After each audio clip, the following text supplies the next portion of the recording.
Hay un tema súper interesante que cuando uno examina la Biblia hebrea, el Antiguo Testamento, nos damos cuenta que Jehová niega de alguna forma ciertos conocimientos.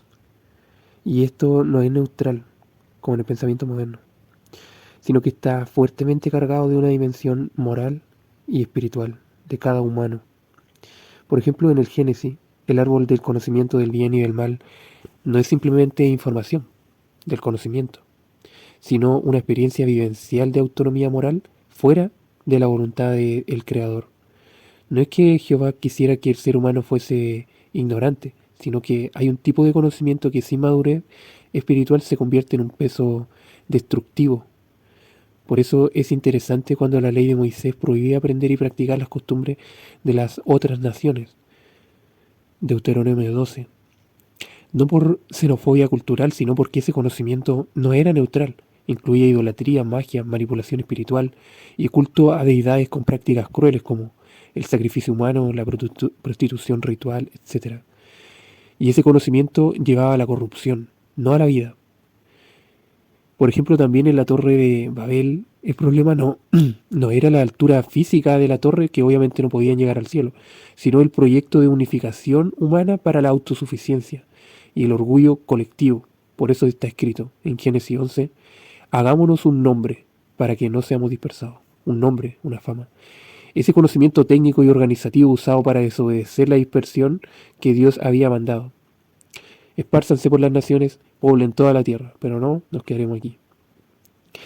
En la era moderna, así como en Babel, nuestra mentalidad científica tiende a ver el conocimiento como inherentemente bueno, porque ciertamente lo es. Toda la tecnología y la era industrial solucionan mucho. Sin embargo, la Biblia muestra que hay un conocimiento sin una orientación ética, que eso puede llegar a ser peligroso. Por ejemplo, hay un conocimiento que edifica, la sabiduría, la justicia, el amor, pero hay otros conocimientos que destruyen, la manipulación, el control, la violencia física y espiritual. Por eso mencionar que hay un conocimiento de oscuridad, de que se llama la hechicería, invocaciones, manipulación espiritual, es un ejemplo clásico de algo que ya existe, que es real, pero no es para el uso cotidiano ni la edificación de las personas. Por eso se reconoce que existen, pero se nos advierte que no es un terreno que traiga vida. En la visión bíblica, no todo lo que se puede saber conviene saberlo. El límite no lo pone la curiosidad humana, sino la naturaleza moral y espiritual de ese conocimiento.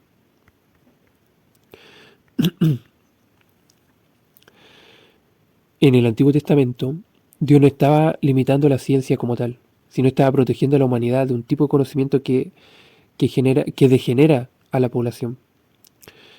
Hoy en día, en la era moderna, vemos exactamente lo mismo, la evidencia de las escrituras cuando hablan del ser humano. Por más que tengan muchos medios para mejorar la vida, existe una maldad también intrínseca. Por ejemplo, la biotecnología.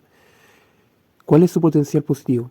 Curar enfermedades, mejorar cultivos, salvar vidas. Pero también hay un potencial destructivo. ¿Qué es lo que han hecho? Han creado armas biológicas, manipulación genética y patógenos de laboratorio. Y en la Biblia, ¿qué dice? Génesis 6, cuando la corrupción de la humanidad fue antes del diluvio, en los días de Noé, muestra lo que pasa cuando la tecnología y el conocimiento se usan para violencia sobre la tierra.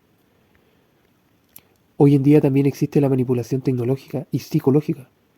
Puede haber, claro, comunicación global, educación global, información accesible, pero también hay un control masivo, una propaganda, una adicción digital, la manipulación de masas mediante la inteligencia artificial o algoritmos. ¿Qué pasó en la Torre de Babel en Génesis 11? Cuando la tecnología es usada para consolidar un poder y evitar lo que Dios quería, hoy en día pasa con sistemas globales. Y eso es lo que dice la profecía de Apocalipsis 13, que va a haber una unificación mundial de un control, de una imagen que hablará y controlará a los que no se rijan conforme a ese sistema. En el mundo de la oscuridad de la sociedad también existe el mundo narco. La verdad que es difícil encontrarle un punto positivo a esta estructura, pero existe. La forma en cómo se interconecta y el sigilo que utilizan es bastante en ese sentido, nomás se podría destacar como en la estructura. pero realmente esto genera siempre violencia, corrupción política, mucha corrupción política en la humanidad. Entonces hay una psicosis en la población o donde las personas normales viven de que siempre van a estar en constante problemática en su alrededor. Bueno, en el mundo de la oscuridad del Internet sobre todo existe la Deep Web, lo que es el crimen oculto. Claramente es un contexto que actúa bajo la legalidad y se esconde. Por eso hay una trata de personas, venta de armas, droga, pornografía, redes criminales. eh, Todos esos puntos existen, son negativos. Entonces, ¿de qué sirve un poco saber tanto ese conocimiento o es mejor vivir en el mundo natural? ¿Qué es lo que propone la escritura? Por eso prohíbe relacionarse con ese tipo. ¿Qué es lo que propone la escritura? ¿Qué es lo que propone Jehová? Es vivir en comunidad, en comunión, los unos con los otros. Es muy interesante cómo el Nuevo Testamento va a ese núcleo de la interacción bondadosa entre hermanos. Entonces, lo que pasó en Génesis es lo mismo que está pasando hoy. Aunque la Biblia no condena a conocer, a traspasar voluntariamente el límite del saber, eso puede llevar a la corrupción del corazón y desordena claramente la creación.